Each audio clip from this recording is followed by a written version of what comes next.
into the online broadcast network, AFTERBUZZ TV. Over 20 million weekly downloads in over 150 countries, and your number one source for after-show entertainment.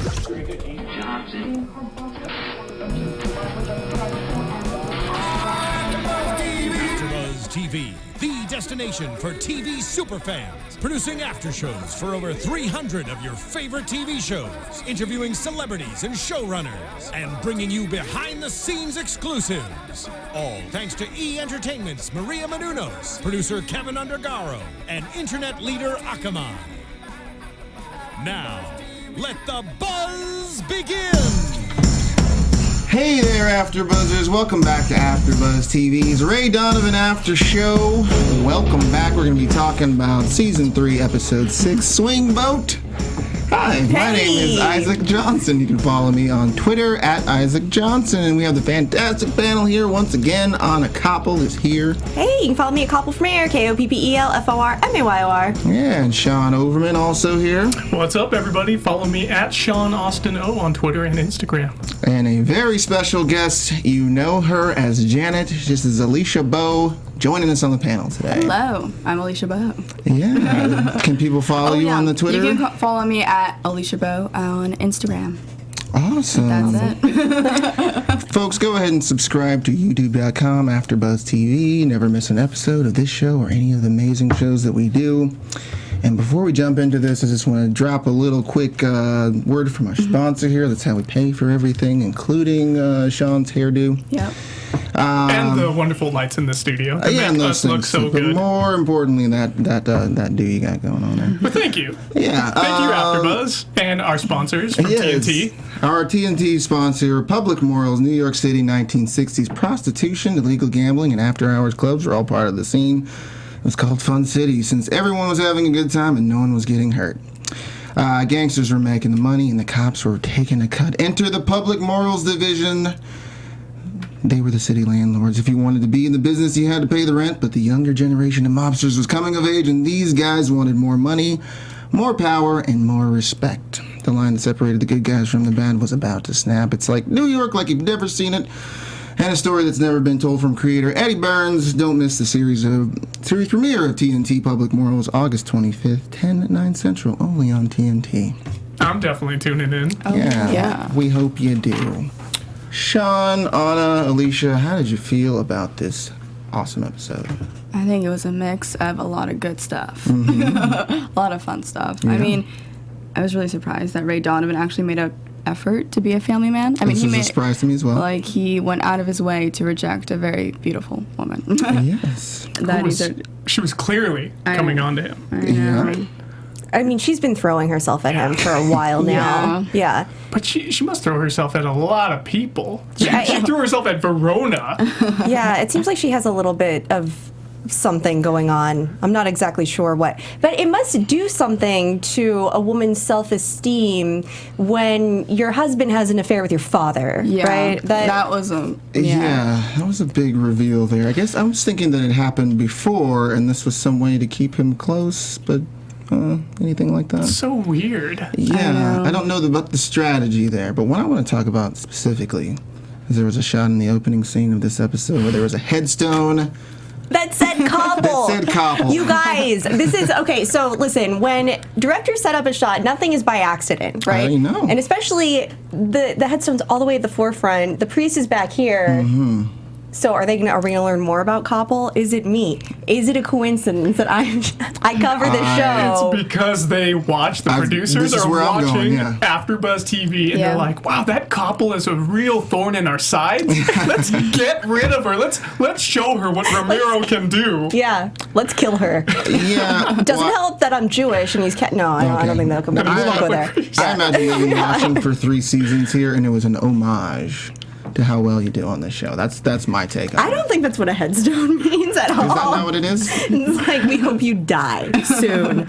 How can we insert her into the show without really telling her, put her on a headstone? Yeah. Or having to pay her. And letting her know that we think she's terrible and hope she goes away. Yeah. You're going to be the next Lena. when Ray loses her, if he loses her in the future, you're gonna replace her. I love that. I mean, I don't think that I'm that cool, but I mean, I would love to be her. Yeah, amazing. Thanks. I think you could easily be as cool as her. Let's talk about Bunchy. Okay.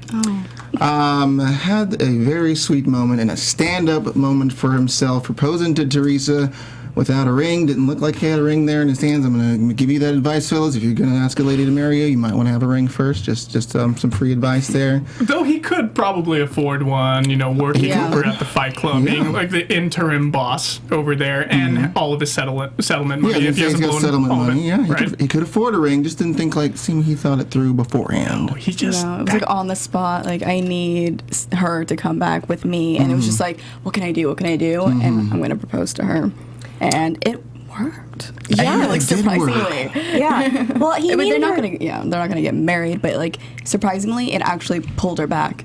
Yeah. And I mean, it's.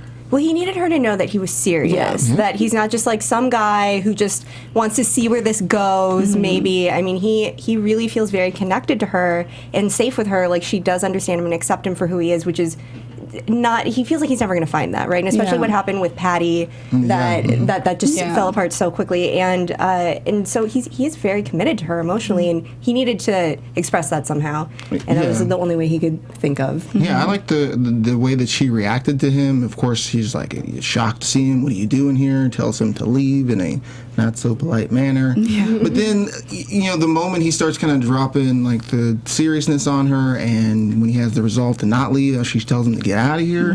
You can see her, when he drops down there on the knee, like he shouldn't have done that, and you can see it really start to work on her. I thought that was a great subtle reaction, but I was happy that it did. I want some happiness for Bunchy here. Yeah, he deserves that. Yeah.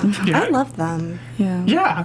Totally cute couple. It makes some sort of weird S&M logical It's a sense. messed up way. It's like he keeps trying to latch on to women and pull them towards him, and usually he's very unsuccessful, right? Yeah. She's like doing the opposite. She's controlling men to the point that they probably get pushed away, or she just keeps pushing them away as well if they keep coming at her. Yeah. And they both just teared up when he did that act, which was so cool. It was interesting when she met him at the Denny's, which is another lovely place to make your intentions known. Very romantic. Yeah, it's not where I propose. I'm not going to say that. But when she gives him the list of rules, no lying, no cheating, and no hitting, is this something that has happened in a relationship before? I guess we're to infer that.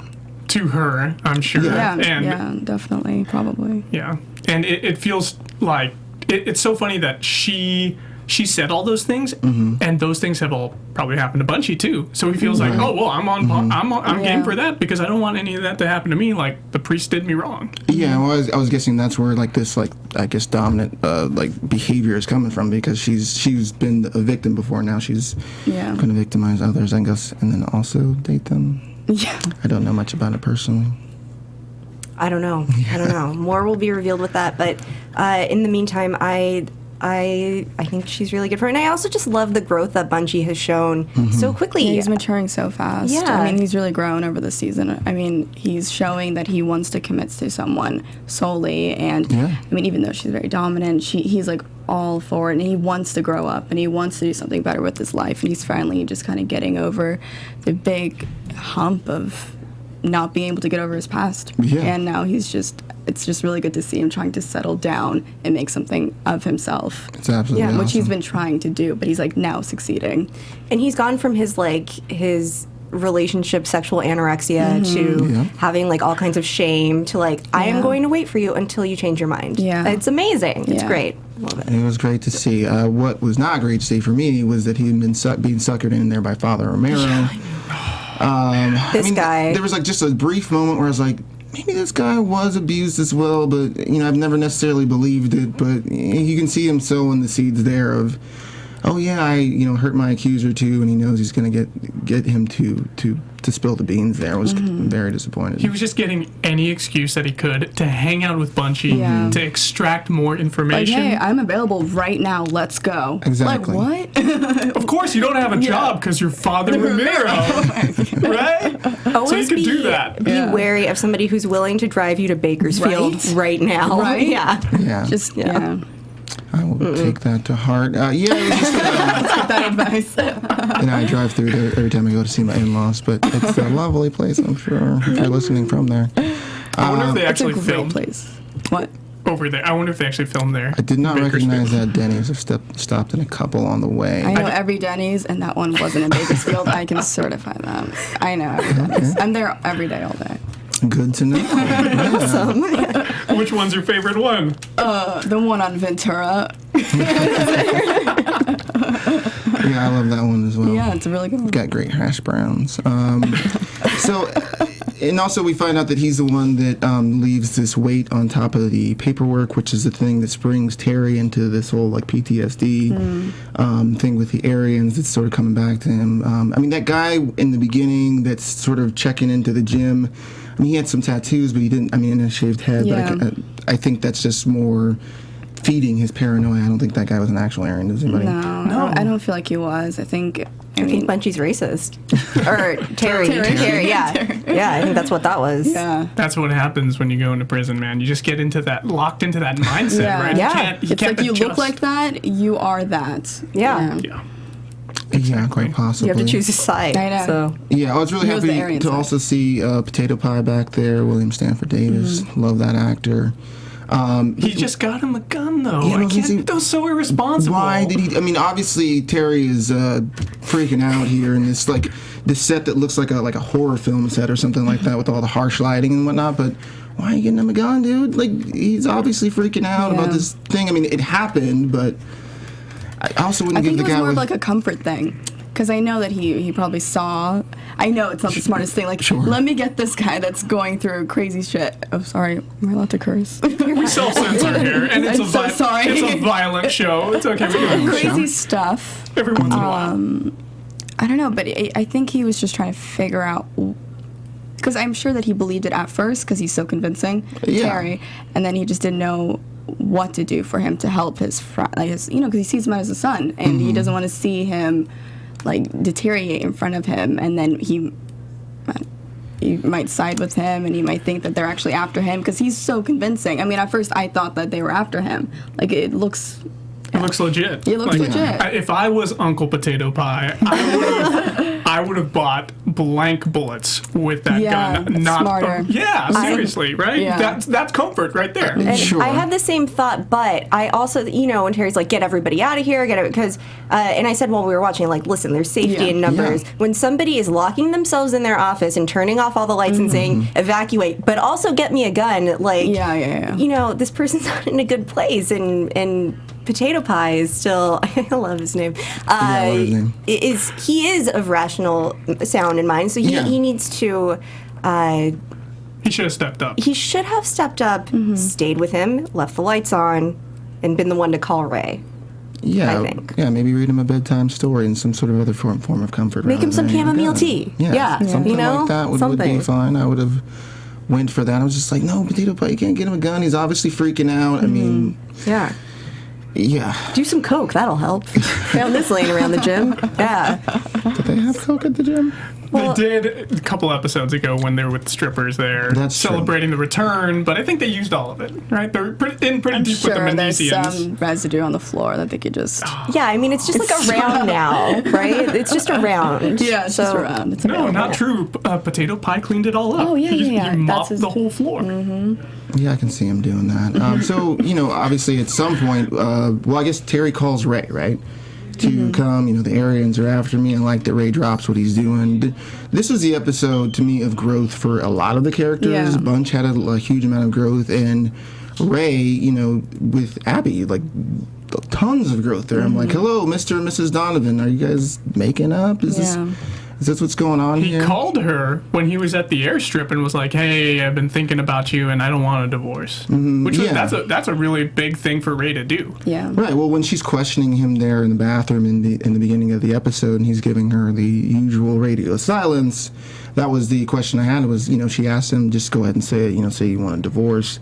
And I thought, well, does Ray really want a divorce? What does he actually want? And also, Abby is really concerned with getting forgiveness from him. I'm still kind of frustrated with that point. That why does she want forgiveness from him specifically? Anybody? No, I mean, she obviously know that. I don't get that dynamic either. I feel, just. Oh, go ahead. Sorry. No, go. No, I just if I was to take Matt Lieberman's words, she cuckolded him, right? So she made him look like a fool in his eyes. And that's why he's just so uptight about everything. But to her, because she'd never done it before, maybe that's why she feels so much guilt, so much remorse. For Ray, him sleeping around with tons of women, she's used to it. Yeah. She was used to it. And it kind of. Yeah, and Ray was used to it too. Yeah. Right? It was like the norm for the relationship. But Abby is such a, family woman. She, wants to be that, archetype of the perfect Calabasas mom. Right. And, yeah, I think you're right. I think it's more about just her doing it for the first time, and she feels so guilty for it that she just wants forgiveness from Ray. But I just don't think that. Well, I think that you need to look at the motivation behind it. And for Ray, we know that he, is a victim of abuse, and he has some sexual things that he acts out, and he can't. There have even been times with Abby where she's felt like this is really aggressive and, what are you doing to me? Rapey, right. even. So, and I think that's Ray's quote motivation. That it's almost like an impulse that he just has to act out to get out of him or whatever, some sort of power thing, so that he doesn't feel like a victim anymore. Whereas Abby, with her affair, was punishing him. And and so she probably feels guilty about that, that's not the way to solve a problem in a marriage. That's so I think that's my take on it. She was punishing him, I think, from one perspective, but also she liked it. She really enjoyed what she was doing, at least for the time that she was with. She said she was in love. Yeah, it was a thing that she never got from Ray, so it makes sense that she would enjoy that attention from some other man who's... Yeah.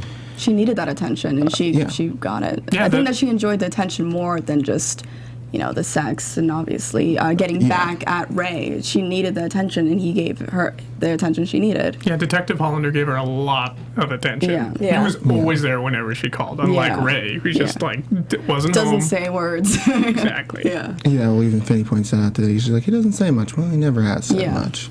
I like him having a lot of honesty with her throughout this episode, talking to her about the NFL deal, not hiding that from her, and then genuinely, I guess, I'm trying to make a lot of changes. I'm trying to, I sold my business, all the kind of things that he wouldn't have said to her in season 1.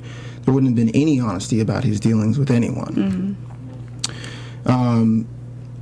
So, the deal with him and Paige with Paige and Finney, I guess. But, so obviously it looks like the NFL deal's going to go through. Paige is really kind of putting the, I don't know what you want to call it. She's really putting it on him hard there with... Putting the pressure on? Putting the pressure on him, yeah. To move forward is really great to see him not go for that. This is all the growth that I'm talking about, that I'm really excited about seeing from him on the show, because in seasons past, again, he would have taken her up on that offer. Yeah, about being late to where he was going to go. Right. Yeah, not subtle there, Paige. But, yeah, a little subtle, a little bit, just a tiny bit. Not even 1%. No, less than 1%. I mean, the eyes. Less than the percentage of his deal for the NFL, I would say. But he just turned away from her, which was great. Yeah. I really liked that. So surprising. I was like, go Ray! I know. I'm your cheerleader right here, man. Yeah.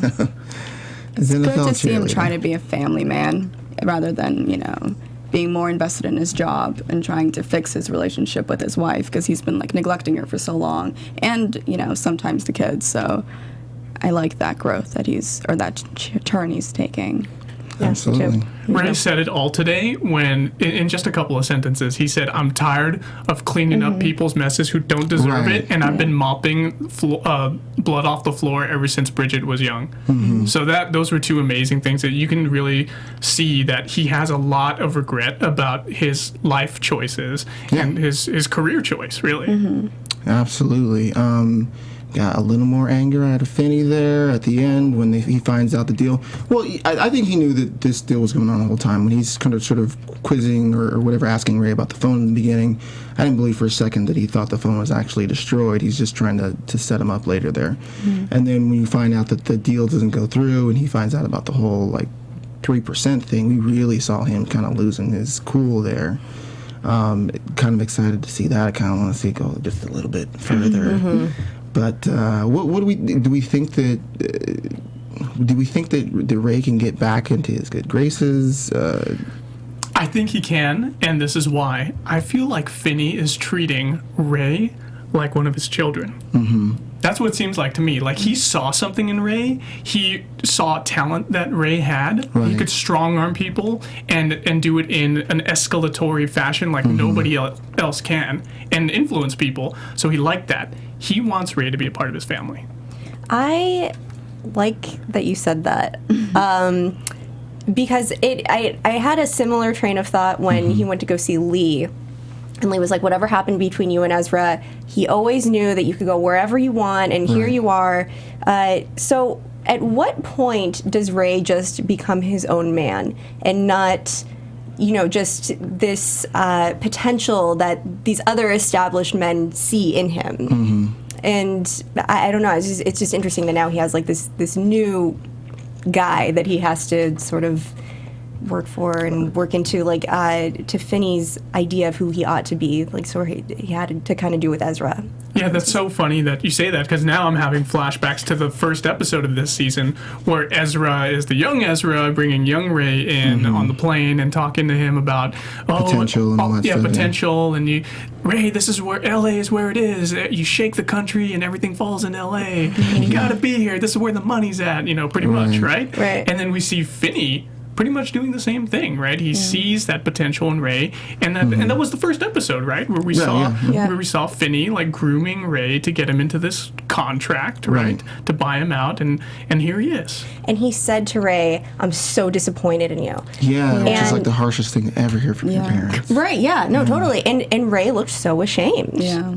So he's ashamed he got caught, though. But I don't feel like.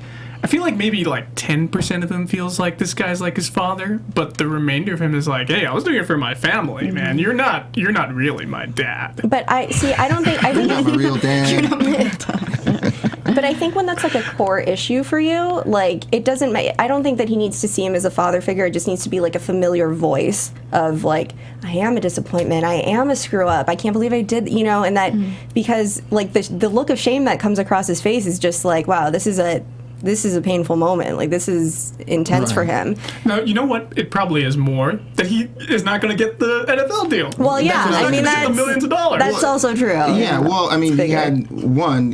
Finney tells him he's disappointed in him, but he had so much writing on this NFL deal.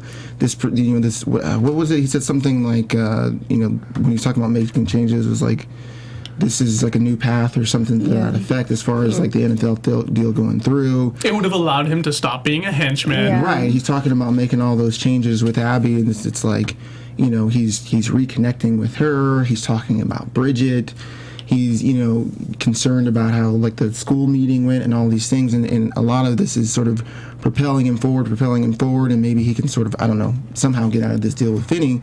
But then when this NFL deal falls flat, or I guess Verona doesn't get elected, and he sees that it didn't work, it's like all of the things that he was building for specifically in this episode were just dashed in that moment. So it was it's heartbreaking for me to see him just be like, gosh, now I'm still stuck with this guy, and he's disappointed with me.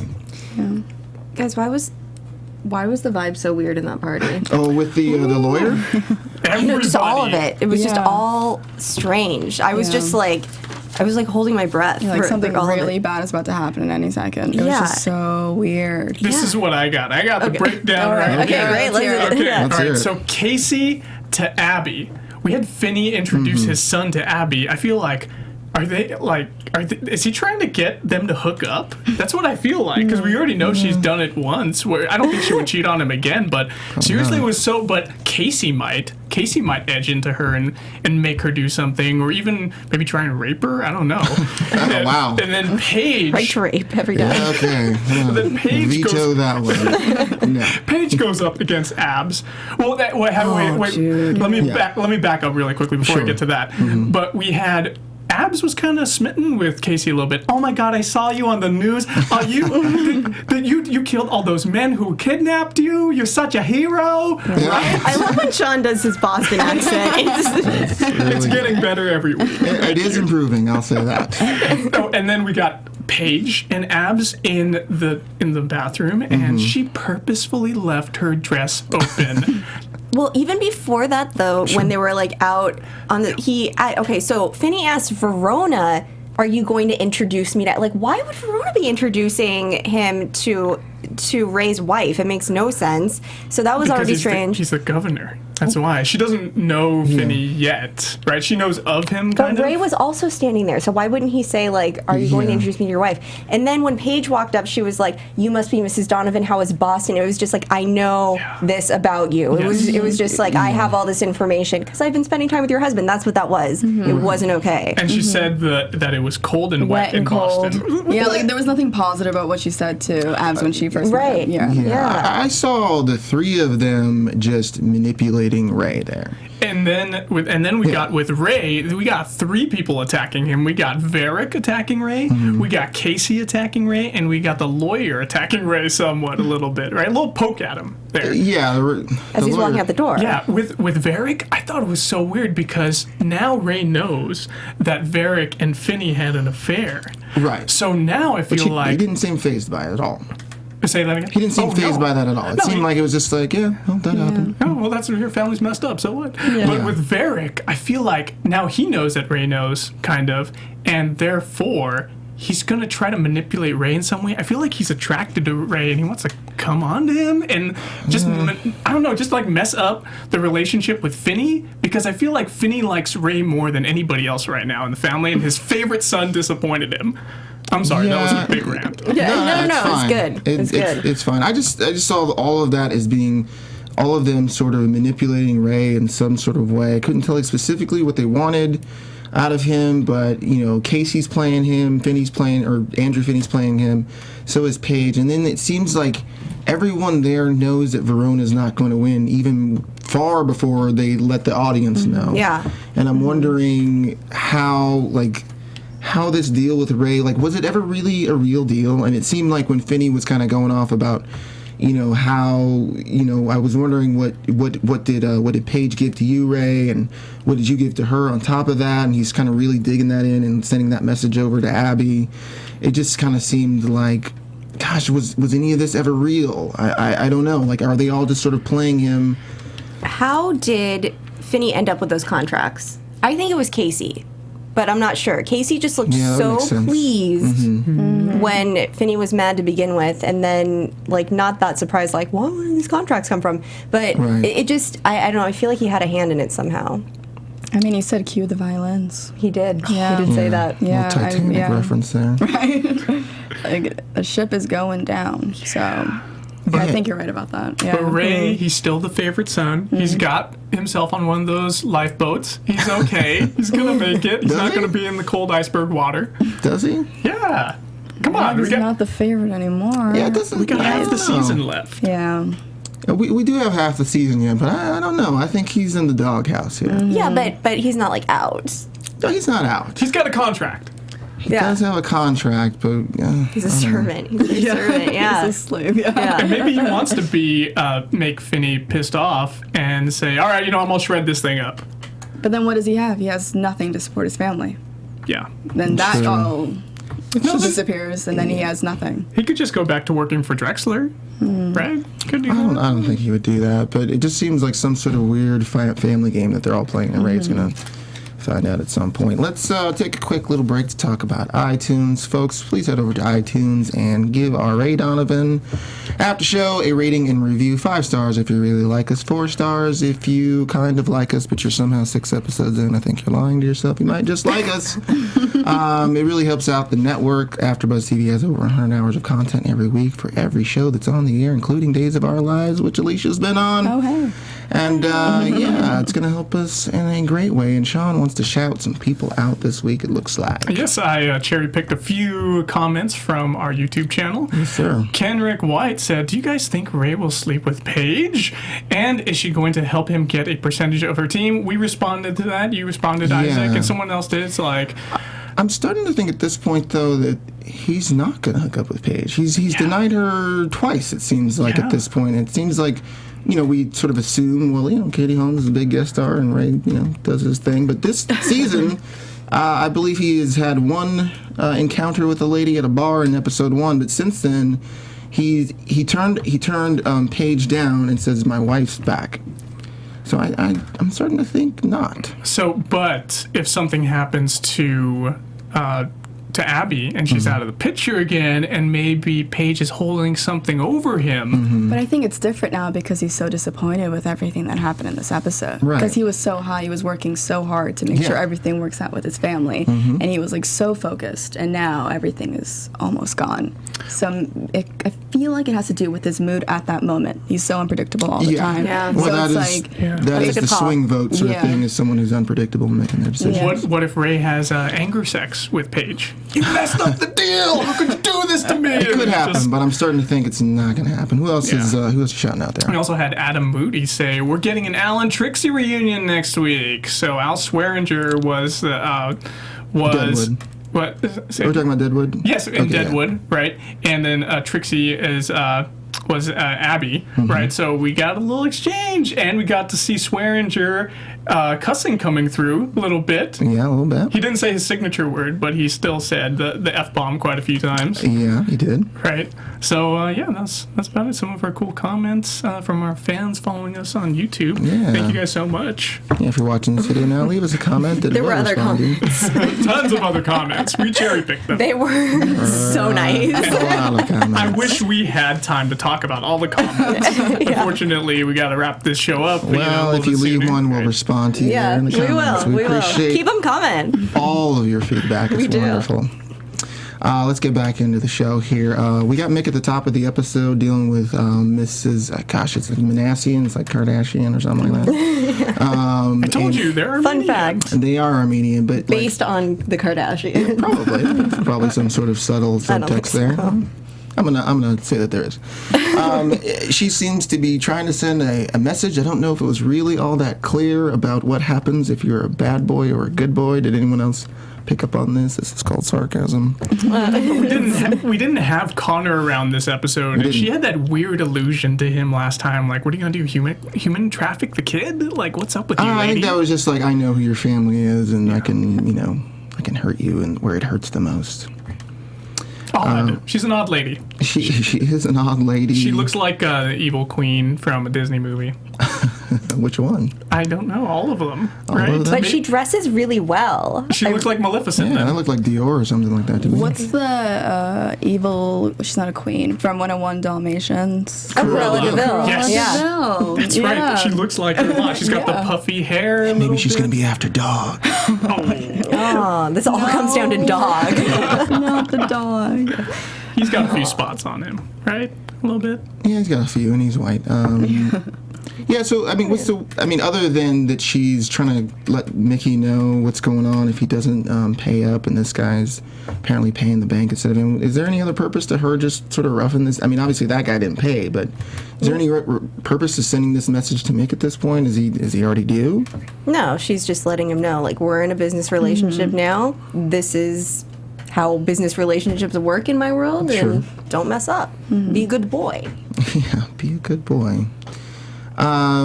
So towards the end of the episode, Mick, which I like Mick coming in there to how did Mick know? Or I guess Mick didn't know. He was in there to ask a do favor. the whole favor thing with Ginger and trying to get her. I love that scene. It was so good. It was at the end when when Mick said it was like, oh, I know Ray would have been really happy if you hit the target. And he's like, oh, it's because I'm shaky. Yeah. So good. Well, it was so dark the entire episode with, Terry's storyline here. It was nice to get a nice moment of levity there between the three of them. Obviously, it was really nice to see Ray. To see Ray jump in there and really care for Terry, and then see Mick stick around, which is like, oh, why would Mick be here? Because he needs a favor, of course. That's what he does. Time. Also, I'm going to say it's really nice to see Mrs. Rosenblatt call Child Protective Services. There are people, and there's prostitution and coke trafficking going on in your building. It's nice to see someone with some ethics on the show here. Thank goodness for that. But what's Mickey gonna do about it? He's gonna torch the car? Is he serious, man? Like, he already killed somebody in the apartment complex. Yeah. He's gonna torch a car now. You don't think that's gonna bring attention? I don't think Mick has a lot of forethought. What is the thought behind that? Like, she'll think that they died in it, or what's the point of that? Now you're just also out of vehicle. Like, what? He wants to scare her. He wants to scare Mrs. Rosenblatt so that she knows, oh, I can't mess with somebody in the apartment complex. I need to not rock the boat or make waves or whatever. But she's hot for Mickey. Why doesn't he just go flirt with her? He could do that. That's true. That would be too much thought for him. I don't think he thinks that far ahead. But nice. Daryl figured it out. Yeah, but nice on Daryl to have a very salient moment and be like, dude, we can fix the problem. We actually have this gym that's a front. Maybe we can get her a job there. Yeah. Very smart. Very smart for him to do that and sort of have a moment to be like, hey, Mick, I can actually do stuff. I was applauding Daryl. I was like, yes, thank you very much, good sir. And more importantly, Mickey was applauding Daryl, which is all that he wants. And so much. Daddy's approval. Yeah. That's all he ever wants. Let's move on to Bridget, who's got a friend in school who's a bad influence, I'm going to say. Named Janet. But, yeah.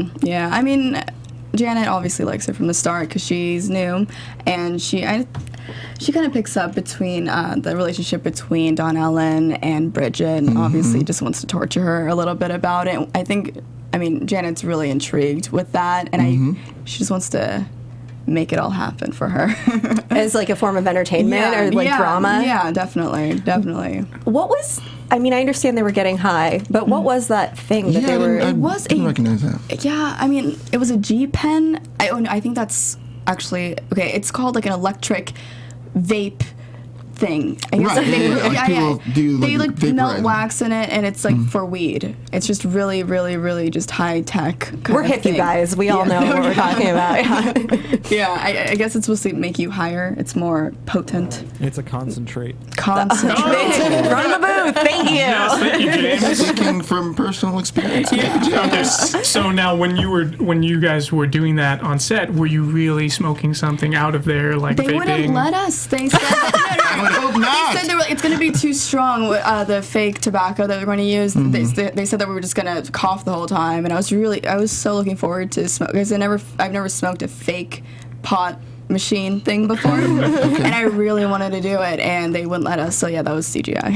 Oh, cool. Yeah. All right. Oh, really? Yeah. Would have never known. Great behind the scenes. It's just some great acting, and then they just add it in post. That's wonderful. What was it like there shooting with... did you watch Mad Men? Do you know that show? I haven't, but I knew that he was a big deal. Okay. Yeah, it was really exciting. Yeah. That's very cool. And working with Karis there? Oh, yeah, she's amazing. I mean, she made me feel... I was really nervous going on set, obviously. Yes. Yeah. I mean, it's such a good show, and it's so established, and everyone's like... I mean, I respect every actor that's on it, so I was just nervous going on it, and she's just really calm and easy to talk to, and it just made my whole experience just that much smoother. So, well, tell us a little bit about the process about how you got on the show. Like, what was your audition like, and like when you got the call, and what was that? I think, I actually went on one audition, and then I got cast from the tape. Sweet. Yeah. Nice. Yeah. And it's the best. Yeah. My manager called me. She's like, "You got the job," and I'm like, "What?" I didn't even go on a call. Yeah. It was. Yeah. And then I was working a couple of weeks after on the show. Now, did you know it was going to be multiple episodes, or I knew that it was recurring for one other episode, but then they also called me back for 2 other episodes, which I didn't know. So that was really fun. Well, you must have nailed it then. Yeah. So that's really exciting. So obviously the relationship between Janet and Bridget is going to grow. Yeah, they're definitely going to become fast friends. Nice. Yeah. So you got to work with Karis Dorsey a lot. Who, now we obviously, can you tease us about who else you're going to be working with on the next episodes, maybe? Probably not. How about this? Who would you love to work with? Stan. I've known him since I was 11. He's my manager's husband. He's made my acting coach. Crazy. Yeah. Nice. I would love to. It was just like a full circle being on a show that he's on, that he's like on a recurring regular on. That's so yeah. so I know. cool. I was so excited just for that, and that also made the experience a lot easier because we never were on set the whole day, but I mean, the crew kind of knew that Stan knew me since I was a little kid, so we would always talk through that, and it was really, really cool. It was really comforting. Yeah, absolutely. It was so cool. Yeah. That's great. Yeah. It's really nice. So I think we gotta wrap up here pretty soon, but let's head into some news and gossip. There it is. Been waiting for it. Well, in rumor news, there is quite possibly, maybe, a Deadwood movie, which would tie into Iggy McShane and Paul Malcolmson there. We hope that'll happen. I love me a Western. It'd be really cool to see one on the big screen. No, that's not really official. It's just more something that's been talked about. And it was on IMDb. It's gossip. But in official news, Ray Donovan has been picked up for season 4. Yes, that's right. Awesome. I did see those tweets and Instagram posts. I think I saw them from Pooch Hall. So congrats to the cast of Ray Donovan. Maybe Janet's going to be on the show. Hope so. In other news, Alisha, can you tell us what's coming up for you? What we can look out for with you? Yeah, I'm going to be recurring on a show called Casual. Sweet. It's going to be on Hulu in October. I forgot the exact date. Jason Reitman directed and executive produced it. And it stars Michaela Watkins and Tara Lynn Barr. And what's your role in the show? I am Tara Lynn Barr, who plays the daughter of Michaela Watkins. I'm her friend at high school. Nice. And the show centers around those. I'm just nailing this pitch, guys. Go watch Casual. It's about a family and their weird sexual endeavors in life. It's just that weird, quirky, funny comedy about just uncomfortable sexual things. Hence, casual sex. There you go. Love it. So I think you're the first person that probably one of the few actually that we've had here in the studio who have been on like Hulu original shows. Oh, really? So how is it working with Hulu compared to like working with Showtime or Days of Our Lives? I saw no difference really. So it's just the show. It's just a show. I didn't. I feel like it's the same deal.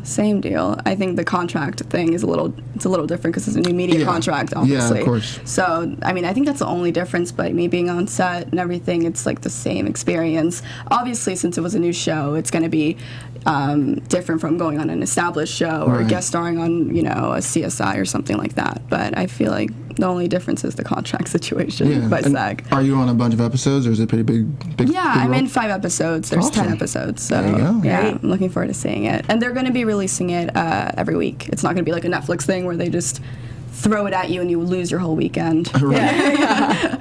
It's not such a bad thing to I know, binge right? it, but I'm sure there will be an cool. AfterBuzz show about it, so someone will probably hit you up again to come back I in hope here. so.